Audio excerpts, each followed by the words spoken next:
Hello everyone, welcome to my YouTube channel. আজ আমি তোমাদের সাথে সুজির উপমা এই রেসিপিটা শেয়ার করব। এই রেসিপিটা আমার একদমই পছন্দ নয়, এটা আমি আমার হাজব্যান্ডের জন্য বানাচ্ছি। আমি উপমা খাই না।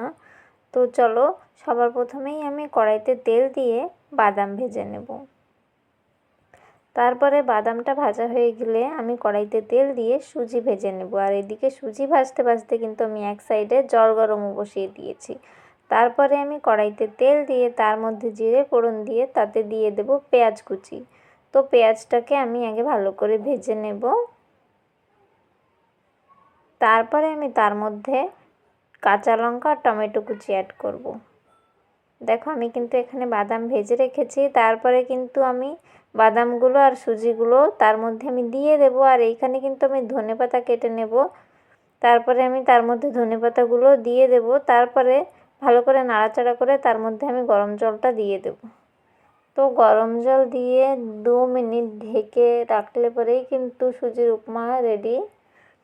আমি তো খাই না, আমার পছন্দ না। তো তোমরা দেখে জানিও যে আমার সুজির উপমা কেমন হয়েছে। ভালো লাগলে জানিও।